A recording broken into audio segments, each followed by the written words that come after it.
뿌리, 줄기, 이파리까지 버릴 것 없는 대파는 정말 다양한 조리법도 있는데요. 피를 맑게 하고 내장 지방을 없애주며 장 건강에도 좋은 풍부한 영양소들도 함유되어 있어 반드시 먹어야 하는 채소 중 하나입니다. 이런 대파도 함께 먹으면 보약이 되는 음식이 있고 또 독이 될 수 있는 음식도 있습니다. 그리고 먹는 방법에 따라 효능도 다르다고 하니 다양한 방법으로 드시는 것을 추천해드리고요. 그럼 지금부터 대파의 효능과 함께 먹으면 보약이 되는 음식 3가지와 독이 되는 음식 2가지까지 알려드리겠습니다. 그리고 대파의 특급 레시피 4가지와 대파 보관법까지 대파의 모든 것 알려드릴게요. 우리나라에서는 통일신라 때부터 재배를 했다고 알려져 있습니다. 그만큼 오랫동안 재배하고 식탁에 올라온 채소인데요. 대파 특유의 향이 다른 식재료의 잡냄새를 제거하는데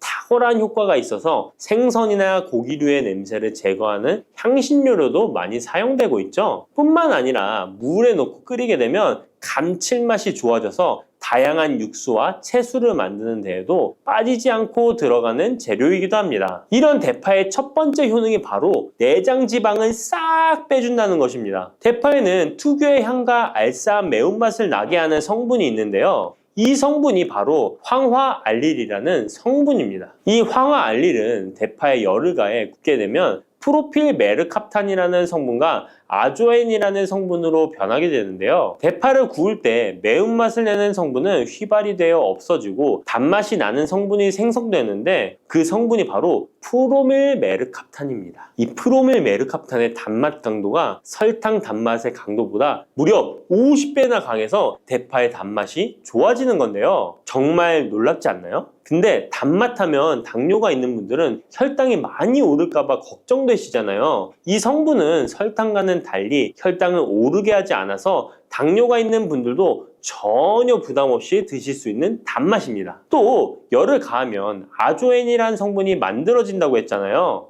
바로 이 성분이 우리 몸을 회복시키는 효능이 있는데요. 어떻게 우리 몸을 회복시킬까요? 그것은 바로 혈관을 깨끗하게 해주기 때문입니다. 아조엔의 별명이 바로 혈관 청소부인데요. 혈관에 나쁜 콜레스테롤을 제거하고 혈액이 뭉치는 혈전 생성을 방지해줍니다. 혈관도 확장해줘서 혈액순환을 원활하게 해주는 역할도 해준답니다. 이런 효능으로 신진대사를 원활하게 해주고 동맥경화, 고지혈증, 고혈압 등의 심혈관 질환을 예방하는 데에도 도움을 줄 수 있습니다. 뿐만 아니라 내장지방을 분해해 몸 밖으로 배출시켜주는 효능이 있어서 건강뿐만 아니라 다이어트에까지 도움을 주는데요. 최근에는 다이어트 식품으로도 많이 활용되고 있습니다. 그리고 대파의 녹색 부분에는 베타카로틴이 풍부한데요. 이 성분이 바로 강력한 항산화 물질입니다. 이 베타카로틴은 우리 몸속의 활성산소를 제거하여 노화를 방지해주고 피부의 탄력을 유지하여 주름을 예방하는 효과도 탁월하여 피부 미용에도 좋은 영양소입니다. 그리고 면역세포의 기능을 강화해주어 감기나 독감 등의 질병을 예방하고 알레르기 반응을 억제해주는 효과도 있습니다. 또한 베타카로틴은 눈의 피로도 해소해주는데요. 시력을 보호하고 야맹증과 안구건조증을 예방하는 데에도 도움을 줄 수 있습니다. 대파의 베타카로틴은 구울 때 2.5배나 증가한다고 하는데요. 이런 대파의 효능을 극대화해 먹을 수 있는 방법이 있습니다. 대파의 특급 레시피 소개해드리겠습니다. 우선 대파를 깨끗하게 씻어주시고요. 5cm 정도로 잘라주십니다. 대파를 반으로 갈라주셔도 되고 그냥 사용하셔도 됩니다. 기름을 두르지 않은 팬에다가 대파를 올려서 구워주시는데 앞뒤로 골고루 약간 탄 것 같이 잘 구워줍니다. 이제 장을 만들어 줄 건데요. 물을 2컵 넣어주시고요. 간장을 반컵 넣어줍니다.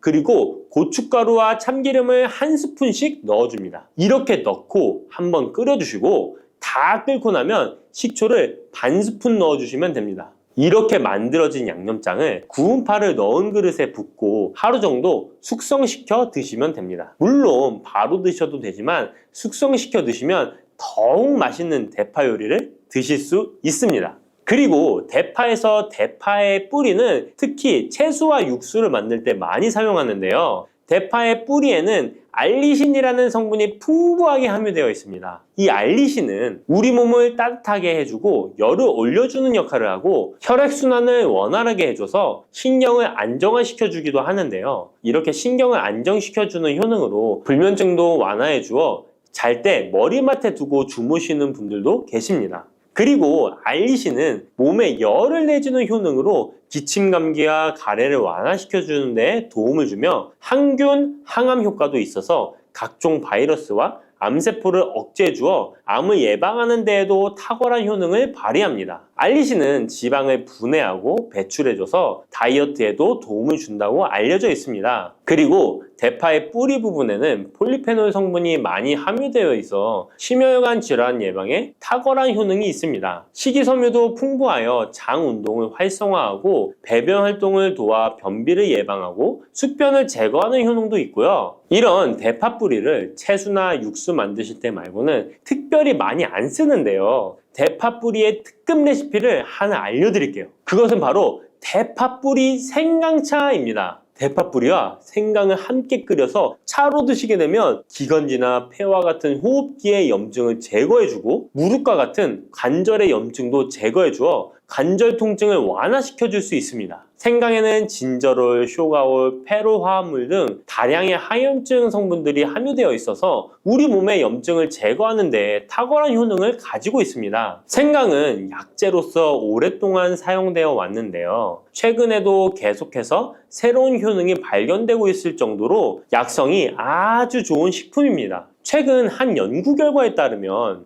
생강에는 소염 진통제로 많이 사용되는 이부프로펜과 비슷한 항염증 효과가 있고 류마티스 관절염을 완화시키는 데에도 효과가 있는 것으로 밝혀졌습니다. 그럼 지금부터 대파 뿌리 생강차 만드는 방법을 알려드리겠습니다. 먼저 생강을 물에 넣고 끓여주시고요. 처음에는 강불로 해주시고 끓기 시작하면 중불로 줄여서 20분 정도 더 끓여줍니다. 그 후에 대파 뿌리도 넣고 3분 정도 더 끓여주시면 됩니다. 이렇게 끓인 물에서 생강과 대파 뿌리는 건져주시고 따뜻할 때 드시거나 냉장고에 넣고 시원하게 드셔도 됩니다. 이렇게 대파 뿌리와 생강을 함께 끓여 차로 드시면 효과를 극대화할 수 있는데요. 다만 평소에 소화가 잘 안 되시고 위가 약하신 분들은 이렇게 끓인 대파뿌리 생강차에 물을 섞어서 연하게 드시는 것을 추천해 드립니다. 이렇게 해서 하루에 한 번, 두 번 꾸준히 드신다면 감기 걱정도 없고 염증을 완화시켜 관절염으로 인한 통증도 줄일 수가 있을 거예요. 그리고 대파와 함께 드시면 보약이 되는 식품에는 무도 있습니다.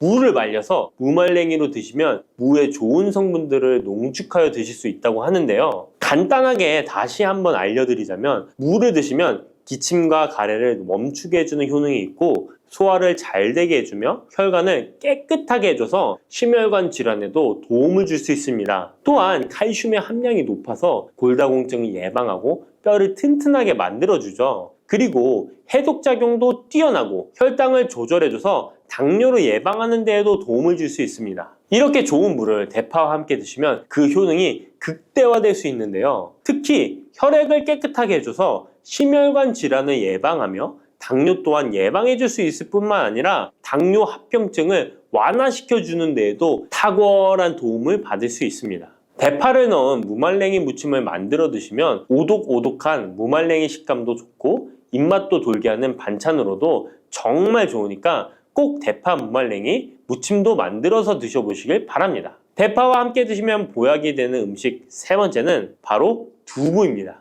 이 대파와 두부가 만나면 우리 몸에 에너지를 공급하여 활력이 넘치도록 도와줍니다. 그 이유는 바로 대파의 알리신 성분과 두부의 비타민 B1이 만나면 알리티아민으로 전환이 되는데요. 이 알리티아민이 비타민의 체내 흡수율을 높여주고 신진대사를 촉진해서 우리 몸의 피로를 회복하고 에너지를 불어넣어 주기 때문입니다. 그럼 여기서 대파 두부 조림 맛있게 만들어 드시는 특급 레시피 알려드릴게요. 먼저 잘 씻은 대파를 어슷썰기로 썰어 주시고요. 두부는 정사각형으로 깍둑 썰기를 해줍니다. 먼저 두부를 기름을 두른 팬에 구워주시고요. 노릇노릇해지면 썰어놓은 대파를 넣어줍니다. 간장을 2스푼 넣어주시고요. 고소한 참깨도 뿌려서 잘 익혀주시면 대파 두부 조림 완성입니다. 정말 맛있겠죠? 이렇게 만든 대파 두부 조림을 드시고 활력 넘치는 하루를 보내실 수 있을 거예요. 대파와 함께 드시면 보약이 되는 음식 네 번째 알려드릴게요.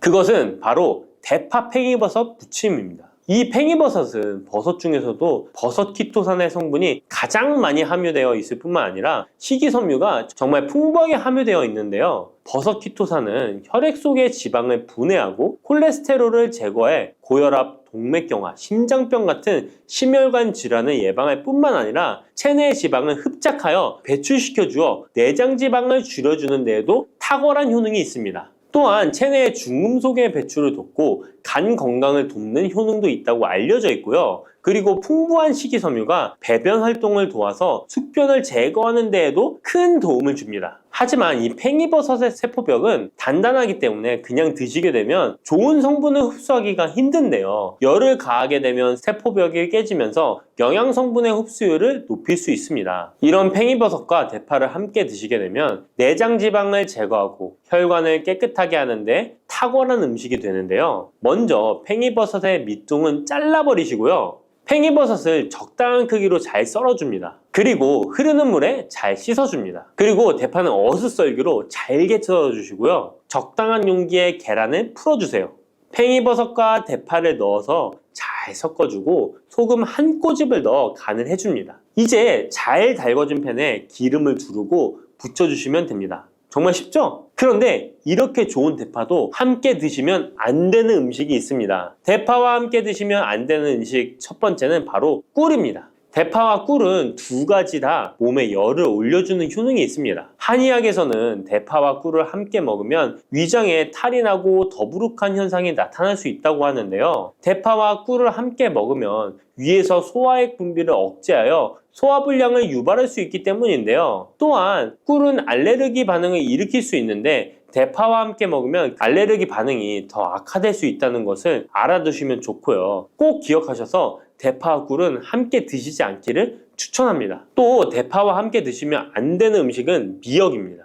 미역과 대파 둘 다 알긴산이라는 성분이 있는데 이 알긴산은 미끌거리는 식감이 있습니다. 함께 드시게 되면 식감이 안 좋은 이유도 있지만 식감보다도 더 중요한 이유가 있습니다. 왜냐하면 파에는 인과 유황 성분이 있기 때문인데요. 미역과 파를 함께 드시게 되면 파의 인과 유황 성분이 미역에 함유된 칼슘의 흡수를 방해하게 됩니다. 미역에는 칼슘 함량이 높아서 골다공증 예방에 좋은 효능이 있는데 이 효과를 떨어뜨리게 되는 것이고요. 미역국을 끓일 때 대파로 채수를 내어 시원한 미역국을 끓여 드시는 분들이 계신데 절대 미역국을 끓일 때 대파는 사용하지 않으셔야 합니다. 자, 다음으로는 대파 보관하는 법을 알려드릴게요. 대파를 한 단 사면 양이 많아 한 번에 드시지 못하는 경우가 많은데요. 대파를 보관하실 때는 씻지 않고 흙이 묻은 채 보관하는 것이 좋지만 사용하기 불편하기 때문에 씻어서 보관하는 방법 알려드릴게요.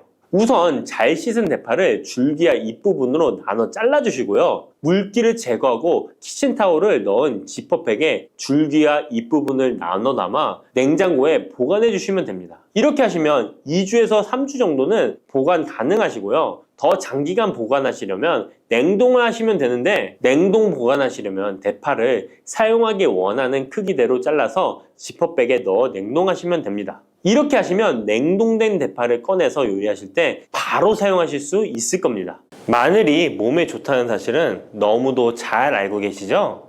그런데 이것과 함께 먹으면 암과 치매에 걸린다니 깜짝 놀라셨나요?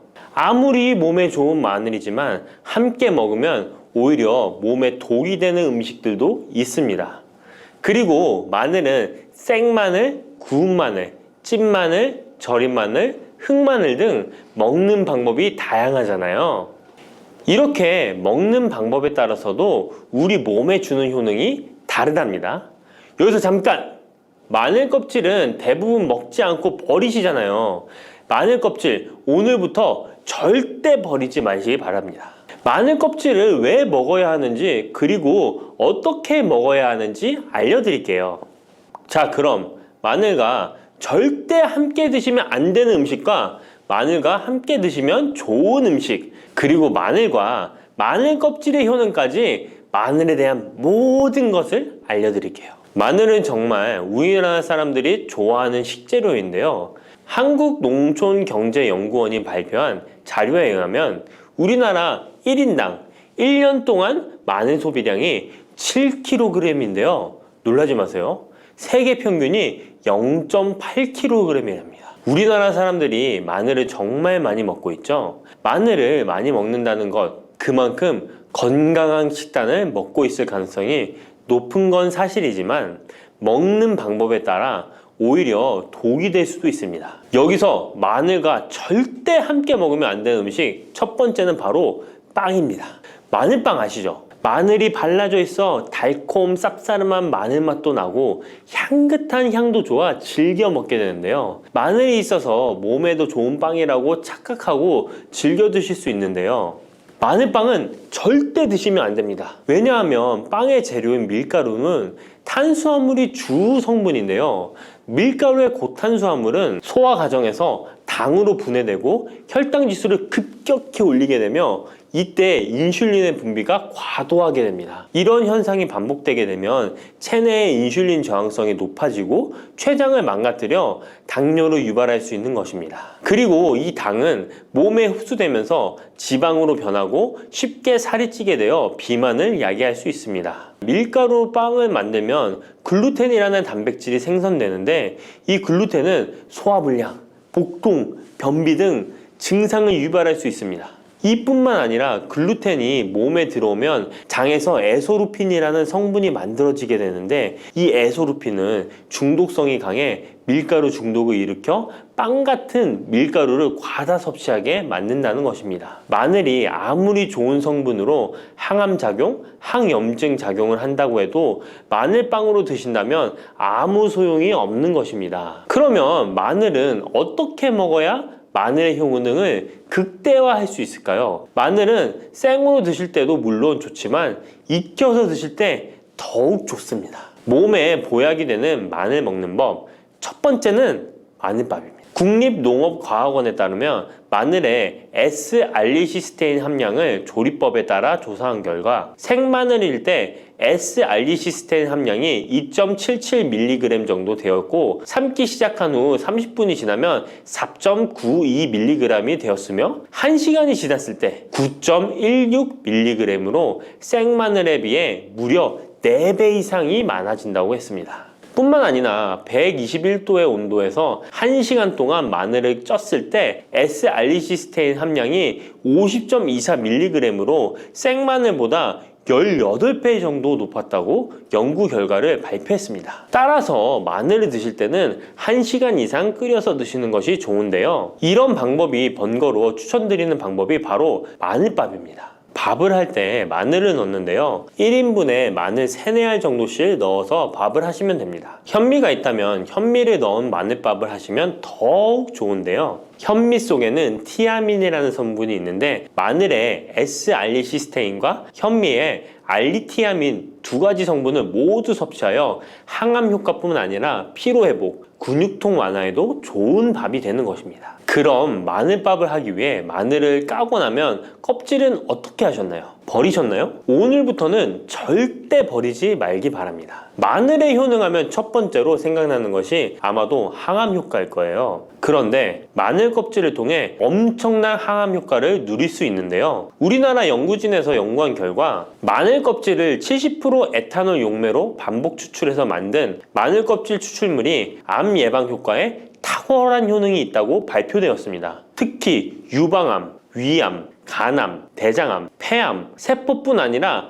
다양한 암세포에 대한 억제 효과가 있다고 했는데요. 그 중에서도 유방암 세포의 증식을 억제하는 데 효과가 가장 높았다고 합니다. 마늘 껍질의 두 번째 효능은 바로 심혈관을 튼튼하게 한다는 것입니다. 마늘 껍질은 마늘 알맹이보다 식이섬유가 4배, 폴리페놀이 7배나 많게 함유되어 있는데요. 식이섬유는 혈관 내에 나쁜 콜레스테롤을 흡착해 몸 밖으로 배출하는 데 도움을 주고 항산화 성분인 폴리페놀은 콜레스테롤이 산화되는 것을 막아 나쁜 콜레스테롤이 만들어지는 것을 방지하는 데 효능이 있는 아주 중요한 성분입니다. 마늘 껍질에 함유된 알리신 성분은 혈중 지지를 낮춰 콜레스테롤과 중성지방을 낮추는 데 효과적인 성분입니다. 이를 통해 동맥경화를 방지하는 데 도움을 주어 심혈관 질환을 예방하는 데 좋은 성분인 것입니다. 또 마늘 껍질을 말려 분말로 만들어 음식에 넣어 드시면 비만을 막아주는 효과를 볼 수 있는데요. 식이섬유가 풍부해 지방의 흡수를 막고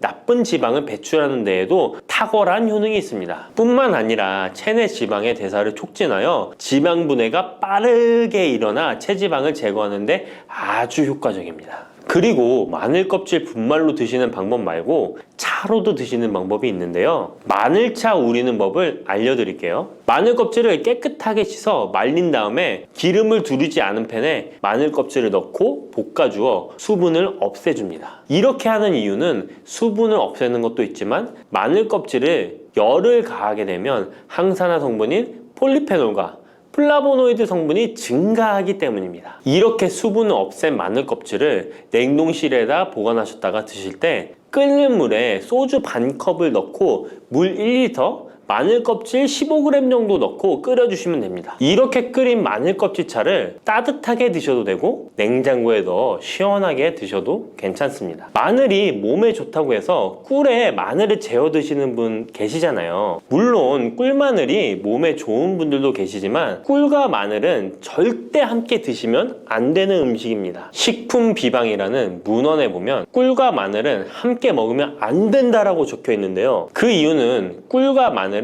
둘 다 열을 내는 뜨거운 음식이기 때문입니다. 꿀과 마늘을 함께 먹게 되면 체질이 맞지 않는 경우에는 부작용이 클 수 있기 때문입니다. 체질에 맞지 않는 분들이 이 꿀마늘을 드시게 되면 눈의 충혈이 잦아지고 노화가 빨라질 수 있습니다. 돋보기를 빨리 쓸 수 있게 된다는 거죠. 또한 두통이 생기며 피부에도 트러블이 생기는 부작용도 있으니 꼭 기억하시기 바랍니다. 당 섭취에 주의하셔야 하는 당뇨, 고지혈증을 갖고 계신 분들이나 암 환자분들은 절대로 꿀마늘을 드시면 안 됩니다. 그렇다면 마늘을 또 어떻게 드시는 것이 좋을까요? 바로 다양한 쌈채소와 함께 드시는 것을 추천드립니다. 마늘의 매운맛을 내는 알리신 성분이 혈관을 건강하게 하여 암을 예방하고 쌈채소를 통해 다양한 비타민과 무기질을 섭취하며 풍부한 항산화 물질도 섭취해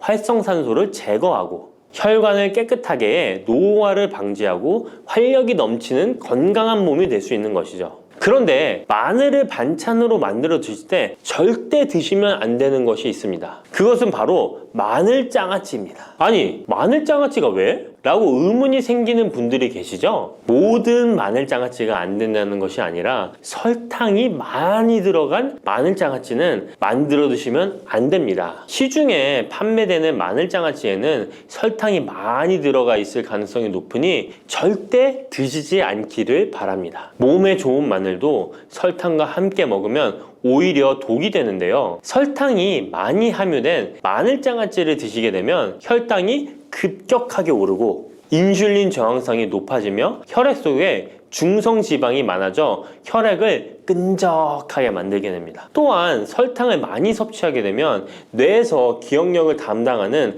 해마의 크기를 줄어들게 해 기억력을 감퇴시키고 나아가 치매를 일으킬 수도 있습니다. 집에서 마늘장아찌를 담가 드실 때는 설탕을 넣지 말고 건강한 식재료만을 사용하시는 것이, 마늘을 건강하게 드실 수 있는 또 다른 방법은 흑마늘을 추천드립니다. 마늘에 열을 가하면 마늘색이 점점 짙어져 결국 까맣게 변하는 흑마늘이 되는데요. 그 이유는 마늘 속에 있는 당류와 단백질인 아미노산이 반응하여 갈색을 띠는 멜라노이딘 색소가 만들어지기 때문입니다. 이 반응을 마이야르 반응이라고 하죠. 고기를 구우면 빨간색의 고기가 점점 희어지다 갈색으로 변하는 반응과 같은 원리인 것입니다. 이렇게 흑마늘을 만들게 되면 생마늘보다 S알리스테인 성분이 5배가 많아질 뿐만 아니라 새로운 항산화 물질들이 많이 만들어지게 됩니다. 항암 효과가 뛰어난 폴리페놀이 생마늘에 비해 4배 이상 많아지고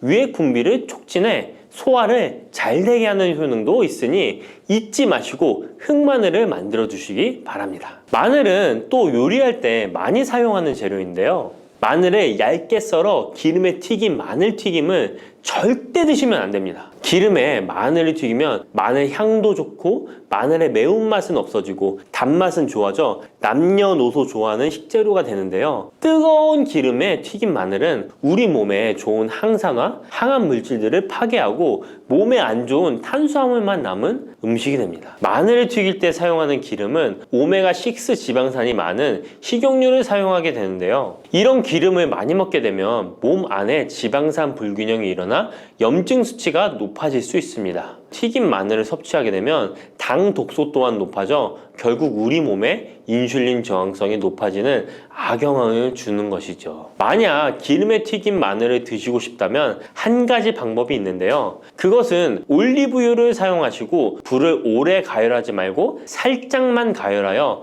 마늘도 튀기듯이 오래 하지 말고 살짝만 익혀서 드시면 향도 좋고 몸에도 좋은 마늘을 드실 수 있습니다. 올리브유를 이용한 마늘을 드시는 방법 하나 더 알려드리겠습니다. 그것은 올리브유에 마늘을 재워 먹는 방법인데요. 먼저 마늘을 끓는 물에 넣어 5분 정도 데쳐주시고요. 소독된 병에 마늘을 담고 올리브유를 가득 담아줍니다. 이때 통후추를 조금 넣어주면 풍미를 더욱 높일 수 있습니다. 올리브유와 마늘이 만나 항산화 성분, 항암 물질이 극대화되어 혈관을 튼튼히 하고 혈전의 생성을 막고 혈류를 원활하게 하여 치매를 예방하고 심장마비와 뇌졸중까지 예방할 수 있는 보약이 되는 것입니다. 이렇게 만든 마늘 올리브유 절임은 반찬으로 드셔도 좋고 생선 요리를 할 때 이 마늘을 으깨어 생선에 발라주면 생선 비린내를 잡아줄 뿐만 아니라 마늘과 올리브유의 풍미가 더해져서 더욱 맛있는 요리가 될 수 있습니다. 이렇게 좋은 마늘도 드실 때 주의하셔야 할 분들이 계신데요. 마늘의 효능 중에 혈전을 제거하고 혈류를 원활하게 하는 효능이 있었잖아요. 이런 효능이 혈액을 묽게 만들기 때문인데요.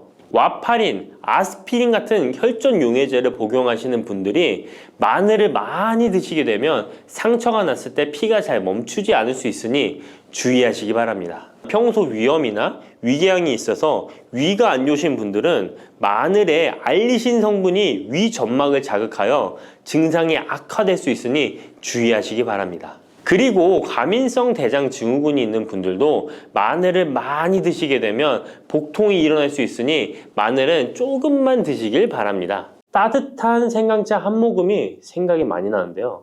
저는 꼭 생강을 사다가 꿀을 넣은 생강청을 해놔서 자주 마시곤 합니다. 알싸한 생강차를 마시면 몸이 따뜻해지는 게 느껴지더라고요. 몸이 차신 분들은 생강이 몸을 데우는데 효과가 있다고 많이 들어보셨을 거예요. 과연 진짜 이 생강은 우리의 몸을 따뜻하게 해주는 효과가 있을까요? 또 어떤 방법으로 먹어야 효과가 좋을지 같이 알아볼게요. 생강은 다양한 건강 효능을 가지고 있어 요즘 많은 사람들이 주목하는 식품 중 하나인 거 알고 계시나요? 생강은 우리 몸에 여러 가지 유익한 성분들이 함유되어 있는데요. 그 중에서도 진저론, 쇼가올, 진저롤 성분들은 생강의 특유의 매운맛과 향을 내는 성분들이기도 합니다. 특히 이 성분들은 노년층에게도 유익한 성분이라서 건강관리에 큰 도움이 될 수 있는데요. 주목할 만한 생강의 대표적인 성분 3가지 바로 소개해 드릴게요. 생강의 첫 번째 성분은 진저론입니다. 진저론은 생강에서 가장 대표적인 활성 성분으로 생강의 매운맛과 특유의 향을 담당하고 있는데요. 진저론은 항산화 효능이 뛰어나며 세포 손상을 막아주고 노화를 예방하는 데 도움이 됩니다. 또한 진저론은 소염 작용을 가지고 있어 염증을 줄이고 통증 완화에도 효과가 있는데요. 류머티즘 관절염, 근육통, 기타 염증성 질환에 이 성분이 도움을 줄 수 있고 면역력을 증강시키는데 중요한 역할을 해서 특히 면역력이 약해질 수 있는 노년분들에게 매우 유익한 성분입니다. 생강의 두 번째 대표 성분은 쇼가올입니다. 쇼가올은 생강을 건조하거나 가열했을 때 생기는 물질인데요. 이 성분은 항암 효과가 있다고 알려져 있어 암 예방에 효과가 있습니다. 쇼가올은 진저론보다 강력한 항염증 작용을 하는데요. 이 성분은 염증을 유발하는 물질인 프로스타글란딘의 생성을 억제하는데 매우 효과적인 것으로 밝혀졌습니다. 쇼가올은 소화기 계통의 유익한 성분으로 유명한데요. 위의 점막을 보호하고 위염을 예방하며 소화불량을 개선하는 데 유용하며 위장을 자극하여 소화를 돕고 변비를 완화하는 데 중요한 역할을 합니다. 소화 기능이 떨어지기 쉬운 노년층에게 특히 유용한 성분입니다. 생강의 세 번째 대표 성분은 진저롤입니다. 진저롤은 생강을 신선한 상태에서 섭취할 때 함유되어 있는 성분인데요. 이 진저롤은 진통 효과가 뛰어나고 항염증 작용을 통해 몸의 염증을 줄이는 데 도움을 줍니다. 이 성분은 혈액순환을 촉진하고 체온을 올려주는 효과가 있어 특히 수족냉증에 효과적입니다. 어르신분들 중 혹시 겨울만 되면 손과 발이 차신 분들이 있으신가요? 생강의 이 성분은 노년층에게 자주 겪는 손발 차가운 문제를 해결하는 데 큰 도움이 될 수 있습니다. 또한 항균과 항바이러스 성질을 가지고 있어 감염 예방에 도움을 받을 수 있으므로 호흡기 질환을 예방하고 증상을 완화하는 데 효과적인 성분입니다. 혹시 중국의 성인 공자를 아시나요? 누구든지 한 번쯤은 들어보셨을 텐데요. 공자는 살아생전에 먹는 음식도 매우 철저하게 관리했다는데요. 공자가 매 식사마다 생강을 빼놓지 않고 먹었다는 것 알고 계셨나요? 공자는 생강이 얼마나 몸에 좋은지 그 옛날부터 알고 있었던 것이죠. 공자는 73세에 생을 마감했는데 그 옛날 평균 수명을 생각하면 어마어마하게 장수를 했던 것이죠.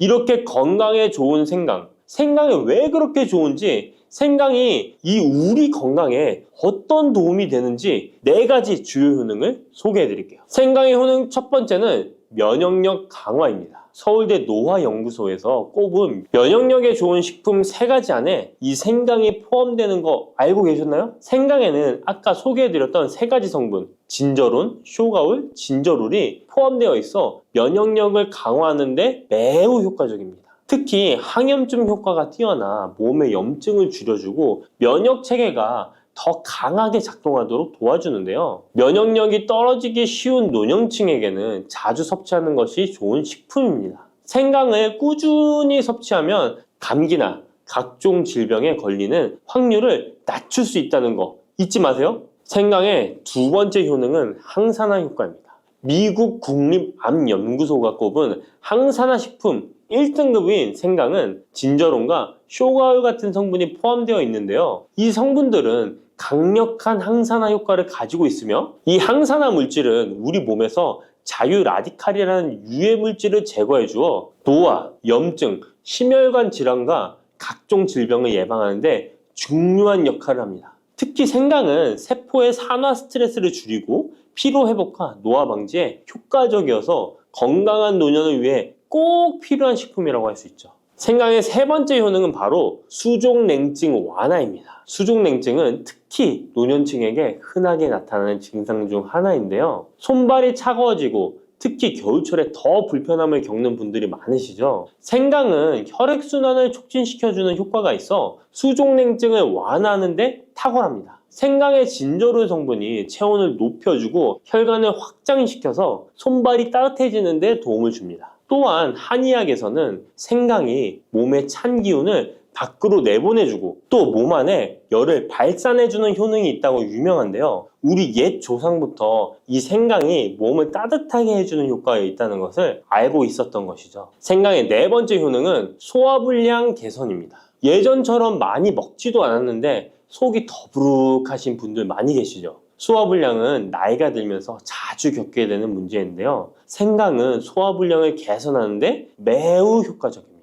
생강에 포함된 쇼가올 성분은 위장의 운동을 촉진시키고 위염을 예방하는 데 도움이 되는데요. 또한 메스꺼움이나 구토 증상을 완화시켜주기 때문에 특히 소화기 계통에 문제가 있는 분들에게 좋습니다. 그런데 이렇게 좋은 생강 그냥 차로만 드시고 계시는 분 많으시죠? 각 방법은 그에 맞는 효능을 더욱 잘 발휘할 수 있기 때문에 여러 방법으로 생강을 활용하는 것이 좋습니다. 차로 드시는 것 말고도 여러 가지 섭취하는 방법에 대해 자세히 알려드릴게요. 첫 번째 방법은 가장 간단한 방법으로 생으로 먹는 것입니다. 생강을 얇게 썰어서 샐러드나 요리에 넣어 먹을 수 있는데요. 생으로 먹을 경우 생강의 모든 효능을 그대로 섭취할 수 있으며 항산화와 항염 효과를 가장 잘 느낄 수 있습니다. 물론 그 특유의 매운맛이 강하기 때문에 매운맛을 좋아하지 않는 분들은 식초에 절여주시거나 물에 조금 담가 매운기를 확 빼고 드시거나 생으로 조금 먹는 것이 좋습니다. 두 번째 방법은 생강을 말려서 먹는 방법입니다.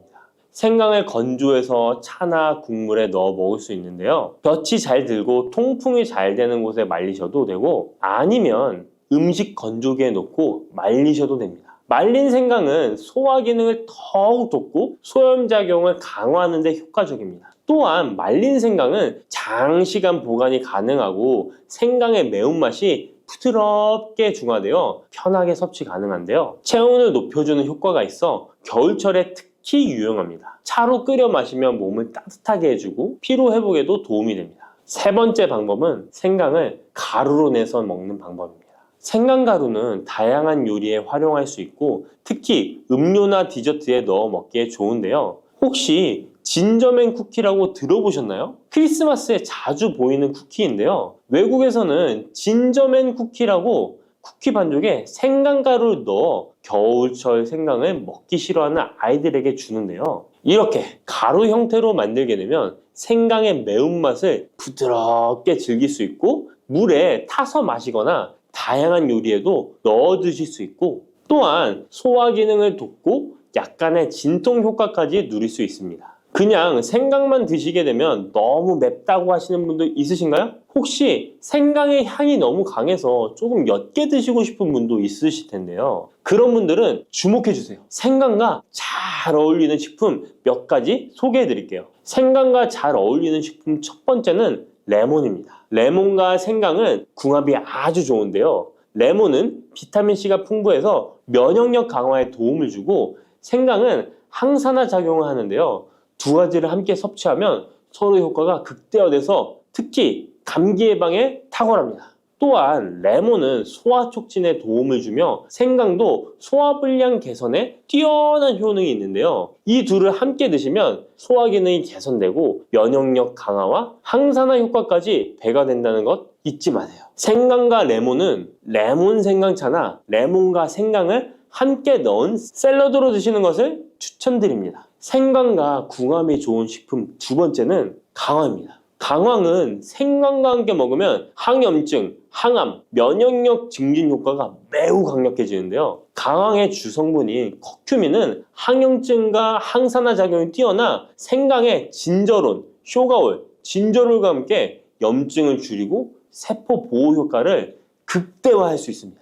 또한 강황은 면역력을 강화하는 데도 중요한 역할을 하는데요. 생강과 강황은 두 가지 모두 소염작용이 뛰어나기 때문에 관절염이나 염증성 질환을 앓고 있는 사람들에게 매우 뛰어난 작용을 합니다. 강황 생강차는 특히 겨울철에 체온을 올려주는 효과가 있어 겨울철 몸이 차신 분들, 수족냉증이 있으신 분들에게 추천드립니다. 생강과 같이 먹으면 좋은 식품 세 번째는 꿀입니다. 겨울철 꿀에 생강을 담가 차로 드시는 분들 많으시죠? 꿀은 생강과 함께 섭취하면 그 효능이 배가 되는데요. 꿀은 항균과 진정 효과가 있어 생강의 자극적인 맛을 부드럽게 해줄 뿐만 아니라 또한 꿀은 피로 회복에 좋고 생강과 함께 먹으면 소화불량 개선에도 도움이 됩니다. 꿀 생강차는 속을 따뜻하게 해주고 위와 목을 따뜻하게 해주어 감기 증상이나 기침 완화에도 좋은 음료입니다. 이렇게 건강에 좋은 생강, 몸에 좋다고 많이 드셔도 될까요? 모든 식품은 과, 유, 불, 급인데요. 생강도 마찬가지로 적절히 섭취해야 효과가 있습니다. 또한 잘못 먹으면 몸에 해가 되는 부작용이 있을 수 있기 때문에 몇 가지 유의사항을 알아두는 것이 중요한데요. 바로 알려드릴게요. 생강을 저장할 때 대충 비닐에 보관하셨다가 곰팡이 피신 분도 있으시죠? 생강은 곰팡이가 생기지 않도록 주의해야 하는데요. 생강은 수분 함량이 많아 습기에 민감하고 곰팡이가 쉽게 생길 수 있습니다. 이때 곰팡이가 생긴 생강은 섭취하지 않도록 하세요.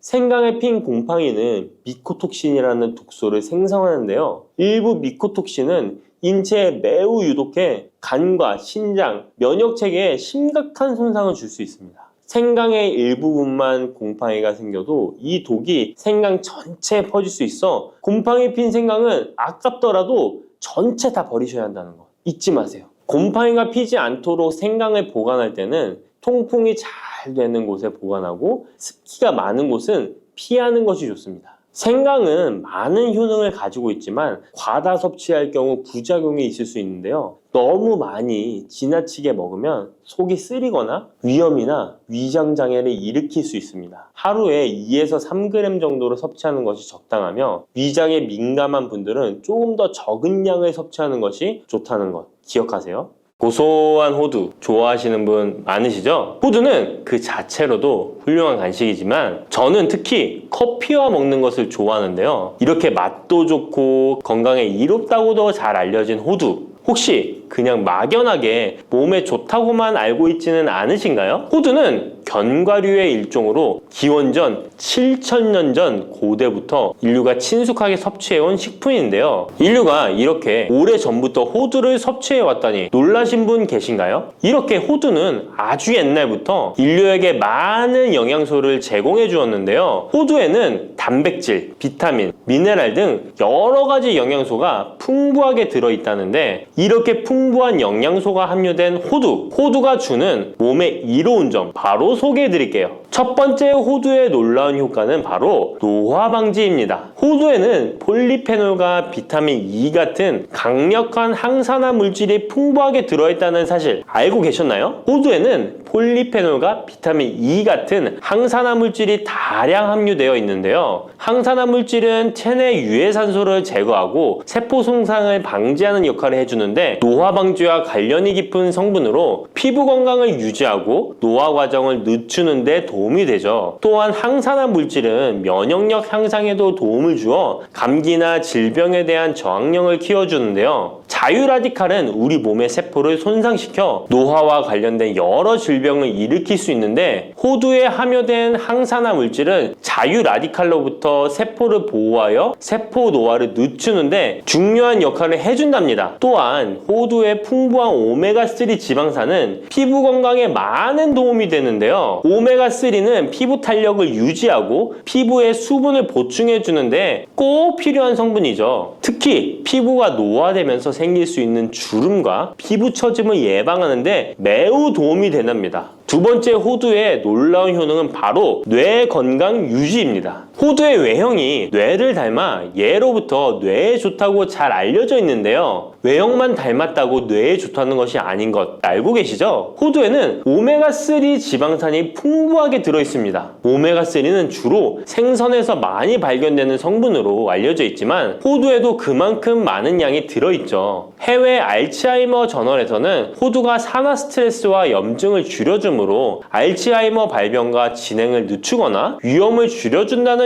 연구 결과를 발표했는데요. 호두에는 오메가3 지방산인 알파리놀렌산이 풍부하고 이 성분은 뇌세포를 보호하고 인지 기능을 향상시키는데 중요한 역할을 해주며 뇌의 기능을 활성화시켜 치매와 같은 뇌질환을 예방하는데 도움을 줄 수 있다는 것이죠. 뇌 기능이 저하되지 않도록 돕는 호두는 노화로 인한 인지 저하를 늦추는데 중요한 역할을 합니다. 또한 호두는 비타민 E 또한 풍부하여 뇌의 노화 방지에 도움을 줍니다. 비타민 E는 강력한 항산화 작용을 통해 뇌세포를 보호하고 기억력과 인지 기능을 개선하는 데 도움을 주며 산화 스트레스로부터 뇌를 지켜줍니다. 이는 알츠하이머와 같은 치매를 예방하는 데 중요한 역할을 한다는 사실, 뇌 건강을 위해서는 이제부터 호두를 꼭 드셔야겠죠? 세 번째 호두의 효능은 바로 뼈 건강에 도움을 주는 것입니다. 호두가 뼈에 좋다는 사실 알고 계셨나요? 좋은 영양소가 많이 들어있다는 것은 알아도 뼈에 좋다는 건 생소하신 분들이 있으실 텐데요. 호두가 뼈 건강에 미치는 좋은 작용들 바로 알려드릴게요. 호두는 칼슘뿐만 아니라 다른 중요한 성분들도 함유하고 있어서 뼈를 튼튼하게 만드는데 아주 효과적인 식품입니다. 호두는 칼슘과 마그네슘이 균형 있게 들어있는데요. 칼슘은 뼈를 구성하는 중요한 성분이지만 마그네슘 역시 뼈 건강에 필수적인 역할을 합니다. 마그네슘은 칼슘의 흡수를 돕고 뼈의 밀도를 유지하는데 중요한 역할을 하죠. 이 두 성분이 적절히 균형을 이루면 뼈의 강도를 높이고 골다공증과 같은 질환을 예방할 수 있는데요. 또한 호두에 들어있는 오메가3 지방산은 뼈 건강에 직접적인 영향을 미치는 중요한 성분입니다. 연구에 따르면 오메가3 지방산은 뼈의 형성을 촉진하고 뼈의 밀도를 높이는 데 도움을 줄 수 있다고 하는데요. 이뿐만 아니라 오메가3는 염증을 줄여주는 효과가 있어서 관절염과 같은 염증성 질환에 걸리기 쉬운 사람들에게도 유익한 영향을 줄 수 있습니다. 호두의 놀라운 효능 네 번째는 바로 암 예방 효과입니다. 호두는 항산화 작용과 항염증 작용 덕분에 암 예방에도 효과적이라고 알려져 있는데요. 놀라우신가요? 2022년 국제학술지에 실린 연구 자료를 보면 호두나 아마씨에 함유되어 있는 알파 리놀레산을 꾸준히 섭취하면 그렇지 않은 사람들과 비교해서 심혈관 질환 위험률이 10% 감소되고 관상동맥 심장질환 위험률은 20%나 줄어들었다고 합니다. 그뿐만 아니라 호두에는 폴리페놀과 엘라그산이 풍부하게 들어있는데요. 특히 엘라그산은 항암 성분으로 유명한데 엘라그산은 체내에서 엘라그산 대사물질로 변한대요. 암세포의 성장을 억제하는 데 도움을 주고 폴리페놀은 암세포의 확산을 막아주는 역할을 해줍니다. 호두는 이뿐만 아니라 오메가3 지방산을 많이 함유하고 있는데요. 오메가3 지방산은 염증을 줄이는 효과가 있습니다. 암은 염증성 질환과 관련이 깊은데요. 호두가 가진 염증 완화 효과는 암 치료에 있어서 중요한 보조 역할을 해줄 수 있다는 것 아시나요? 호두에 포함된 비타민 E와 셀레늄 등의 성분은 면역력을 증진시키는 데 도움을 주는데요. 암 환자에게는 면역력이 중요한데 호두는 면역 시스템을 강화시켜서 우리 몸에 방어막을 형성시키는데 큰 역할을 할 수 있죠. 호두의 효능 정말 놀랍죠? 이렇게 몸에도 좋고 맛도 좋은 호두, 이것들과 먹으면 효과가 배가 된다는데요. 호두와 궁합이 좋은 식품들 바로 알려드릴 테니 주목해주세요. 첫 번째는 요거트입니다. 요즘 들어 그릭 요거트나 프로바이오틱스 같은 단어들 자주 접해보셨죠? 요거트에는 단백질, 칼슘, 프로바이오틱스 등의 영양소가 풍부하게 함유되어 있는데요. 호두에는 건강한 지방, 단백질, 식이섬유, 비타민, 미네랄 등이 풍부합니다. 이 두 가지를 함께 섭취하면 영양소 조합을 통해 다양한 영양소를 한 번에 섭취할 수 있는데요. 요거트에 함유된 프로바이오틱스는 장내 유익한 세균을 증식시키고 장 건강을 촉진하는 데 도움이 됩니다. 또한 호두의 지방은 프로바이오틱스의 효능을 더욱 향상시켜 장 건강에 도움을 주고 호두에 함유되어 있는 오메가3 지방산과 같은 건강한 지방산을 요거트와 함께 섭취하면 호두의 지방이 소화 흡수를 도와 영양소의 흡수를 향상시킬 수 있다는 것 꼭 잊지 말아주세요. 그리고 영양뿐만 아니라 호두의 고소하고 크리미한 식감과 요거트의 부드럽고 상큼한 맛은 잘 어울리는데요. 함께 섭취하면 맛과 식감의 조화를 즐길 수 있습니다. 그러니 이제부터 요거트를 드실 때는 호두와 함께 드시는 것 추천해 드릴게요. 두 번째, 호두와 환상의 궁합 음식은 바로 바나나입니다. 바나나는 호두와 함께 섭취하면 영양소의 균형을 맞출 수 있다는 사실 알고 계신가요? 바나나는 탄수화물과 천연당과 풍부한 식이섬유를 함유하고 있다는 것 잘 알려져 있는데요. 뿐만 아니라 바나나의 당은 호두 대비 신체에 더 빠른 에너지를 공급해 줍니다. 호두에는 건강한 지방과 단백질이 풍부하게 함유되어 있다는 것 이제 잘 아시죠? 이 성분들은 신체의 에너지를 지속적으로 유지하는데 도움을 주는데요. 그래서 바나나와 호두 이 두 가지를 함께 섭취하면 서로 보완적인 영양소를 한 번에 섭취할 수 있고 영양소 흡수 또한 더 쉽고 오래 지속이 되도록 도와준다는 것이죠. 영양뿐만 아니라 호두의 고소하고 크리미한 식감과 바나나의 부드럽고 달콤한 맛은 잘 어우러지는데요. 함께 갈아서 스무디로 한번 섭취해보세요. 간단하게 바나나의 달달한 맛과 호두의 고소한 향이 의외로 조화로워서 맛과 식감, 영양소까지 한 번에 즐길 수 있습니다. 이렇게 고소하고 맛도 좋고 몸에도 정말 좋은 호두, 그렇다고 해서 너무 과하게 섭취해도 안 좋다는 사실 알고 계신가요? 호두는 건강에 매우 좋은 식품이지만 모든 식품들이 그러하듯 호두도 적당량 섭취를 해야 하는데요. 과연 하루에 얼마나 먹어야 하는지, 몸에 좋은 호두를 잘못된 방법으로 섭취하면 몸에 치명적인 독이 될 수 있다는 사실들, 호두 섭취 시 주의점들 바로 알려드릴게요. 호두 섭취 시 유의할 점 첫 번째는 알레르기 반응입니다. 호두는 견과류 중 하나로 알레르기를 유발할 수 있는 식품인데요. 일부 사람들에게 알레르기 반응을 일으킬 수 있습니다. 호두 알레르기가 있는 경우 호두를 섭취했을 때 입술이나 혀 또는 얼굴이 부풀거나 호흡곤란을 겪을 수 있는데 이는 개개인의 신체 증상에 따라 매우 위험할 수도 있습니다. 경우에 따라 목숨도 위험할 수 있는데요. 만약 이런 증상이 발생하면 즉시 호두 섭취를 중단하고 필요시 의사와 상담해야 합니다. 알레르기가 있는 사람은 호두를 피하는 것이 매우 중요합니다. 호두 섭취 시 주의할 점 두 번째는 과도한 섭취입니다. 호두는 100g당 650칼로리로 매우 고칼로리 음식입니다. 하루 섭취량을 과도하게 초과하면 체중 증가를 유발할 수 있는데요. 호두에는 지방이 많이 함유되어 있지만 대부분 불포화 지방이라 건강에 유익하다고 알고 있지만 칼로리가 높기 때문에 적당한 양을 섭취하는 것이 중요합니다. 하루 20에서 30g 정도, 이는 약 5에서 7알 정도 되는데요. 쪽으로 봤을 때 10개에서 15쪽이 적당합니다. 호두 섭취할 때